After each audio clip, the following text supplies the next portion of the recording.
Doctor Roy CJ അത്യാവശ്യം TV ഒക്കെ കാണുന്ന, അത്യാവശ്യം പത്രം വായിക്കുന്ന, നാട്ടിൽ നടക്കുന്ന കാര്യങ്ങളൊക്കെ അത്യാവശ്യം ഒബ്സർവ് ചെയ്യുന്ന മലയാളികൾക്ക് ഈ പേര് പരിചിതമാണ്.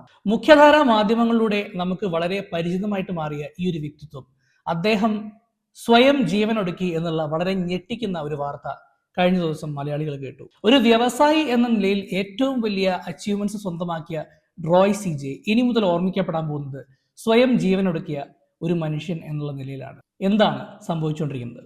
Welcome back to Jot SPK.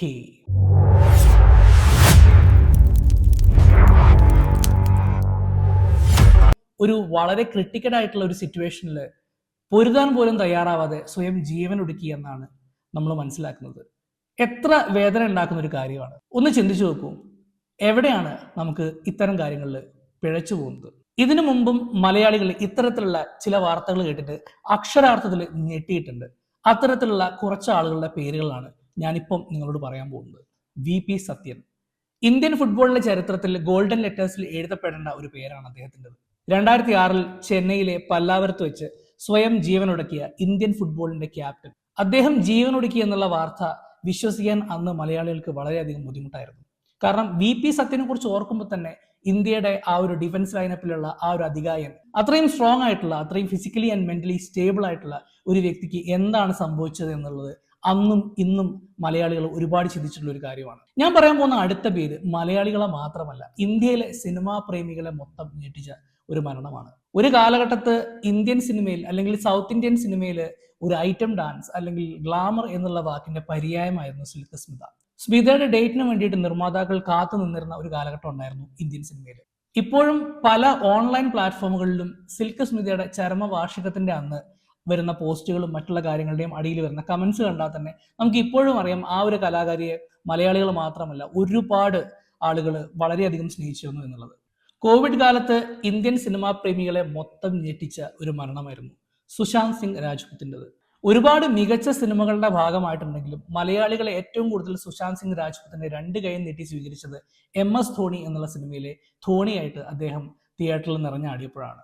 ആ ഒരു നടൻ സ്വയം ഇല്ലാതായി എന്നറിഞ്ഞ ആ ഒരു സമയത്ത് ശരിക്കും എനിക്കിപ്പോഴും ഓർമ്മയുണ്ട്, ബാംഗ്ലൂരിൽ ജോലി ചെയ്തുകൊണ്ടിരുന്ന ഞാനും എൻ്റെ ഭാര്യയും TV-യുടെ മുമ്പിൽ ഈ ഫ്ലാഷ് ന്യൂസ് കാണുമ്പോൾ പരസ്പരം അങ്ങോട്ടും ഇങ്ങോട്ടും നോക്കി സ്തംഭിച്ചെന്ന ആ ഒരു മൊമെന്റ് ഇപ്പോഴും ഈ ഒരു സമയത്തും എനിക്ക് ഓർമ്മയുണ്ട്.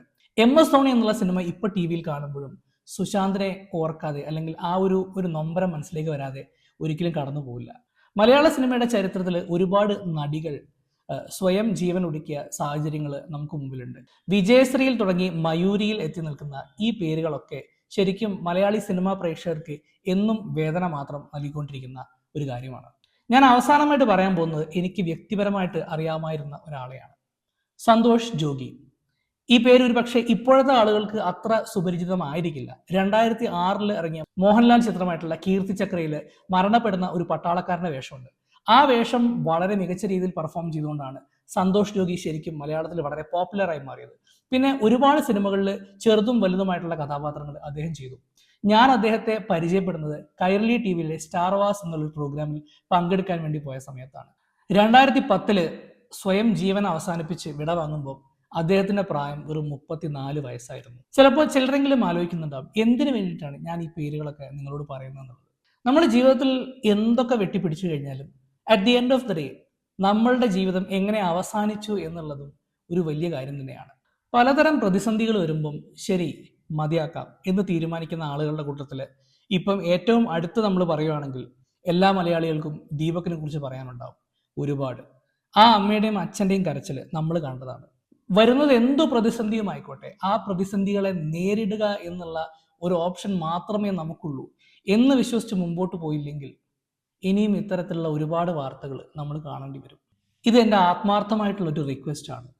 നിങ്ങളുടെ പരിചയത്തിൽ ഒറ്റപ്പെടലുകൾ അനുഭവിക്കുന്ന ആളുകളുണ്ടെങ്കിൽ അവരെ ഒന്ന് ചേർത്ത് പിടിക്കുക. അവർക്ക് വേണ്ടുന്ന കാര്യങ്ങളൊന്നും ചെയ്തു കൊടുക്കാൻ നിങ്ങൾക്ക് ചിലപ്പോൾ പറ്റിയെന്ന് വരില്ല, പക്ഷേ നിങ്ങളുടെ പ്രസൻസ് ഒരു മനുഷ്യനെ ജീവിതം അവസാനിപ്പിക്കുക എന്നുള്ള തീരുമാനത്തിൽ നിന്ന് പിന്തിരിക്കാൻ പറ്റുന്ന ഒരു കാര്യമായിരിക്കും. Once again let me make this statement: suicide is not a solution. That's all from Jodi speaking. Bye bye.